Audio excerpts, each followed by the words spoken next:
Doctor साहब, ये dengue का मर्ज़ जो है ये क्यों फैलता है? इसकी क्या वजूहात हैं? डेंगू बेसिकली डेंगू बुखार जो है एक ख़ास किस्म के वायरस की वजह से फैलता है जिसको हम डेंगू वायरस कहते हैं। और ये बुखार जो है ये ख़ास किस्म का एक मच्छर होता है जिसको हम एडीज़ मॉस्किटो कहते हैं, उसके काटने से फैलता है। और ये एडीज़ मॉस्किटो जो है ये यूजुअली हमारे घरों में जो साफ़ पानी होता है उसके ऊपर पाया जाता है। और इसके बेसिकली जो काटने का जो टाइम होता है ये यूजुअली ये सुबह के टाइम काटता है, मॉर्निंग अर्ली मॉर्निंग, या ये शाम के टाइम काटता है।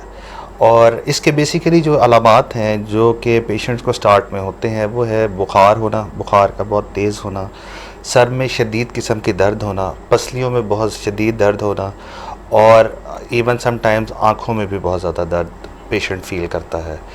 और इसके बाद इन ज़ाहरी अलामात के बाद फिर जब भी पेशेंट को ये अलामात हों उसको डॉक्टर से रजू करना चाहिए, जिसके बाद ताकि हम कुछ एक दो ब्लड टेस्ट करवा के उनके ब्लड के अंदर जो सफ़ेद खून है उसको मॉनिटर कर सकें।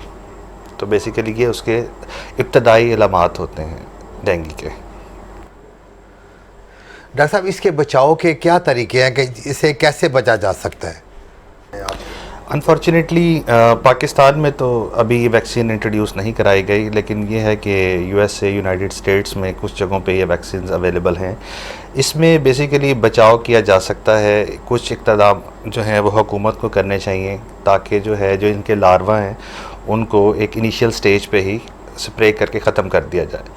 और दूसरा जो आम हम लोग घर में जो इससे बचाव के तरीक़ाकार इख्तियार कर सकते हैं वो ये है कि साफ़ पानी को कहीं पर जमा ना होने दिया जाए, अपने ड्रेनेज सिस्टम का बहुत ख्याल रखा जाए।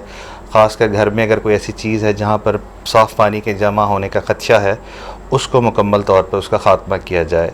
और दूसरा जो मॉस्किटो रिपेलेंट्स या इस तरह के क्रीम्स मौजूद हैं जो कि मच्छरों को भगाने के काम आती हैं वो ख़ुद पे भी और अपने फैमिली मेम्बर्स पे भी अप्लाई कर सकें ताकि इस तरह के जानलेवा मर्ज़ से बच सकें। डॉक्टर साहब, ये सुना गया कि जो डेंगू का वायरस है ये श्रीलंका और इंडिया से आया है, क्या ये सही है? जी डेफिनेटली कोई ना कोई सोर्स तो होता है जिसकी वजह से ये वबा इस तरह की फैली गई है। और इसका एक वेक्टर होता है, ख़ास किस्म का इंसेक्ट होता है जो इस मॉस्किटो को भी कैरी करता है और जिसके काटने से, उस मच्छर के ख़ास काटने से या उस वेक्टर के इंसान के आसपास होने से कहीं ना कहीं उसका स्किन के साथ कांटेक्ट होने से ये मच्छर जो है वो अपना लार्वा पेनिट्रेट कर देता है स्किन के अंदर और ये बीमारी फैल जाती है। और अब ये हुकूमत का इस चीज़ में बड़ा एक मेजर रोल, इम्पॉर्टेंट रोल है ताकि वो इस चीज़ को काबू पा सके और फर्दर इस चीज़ को, इस बीमारी को फैलने से बचा सके।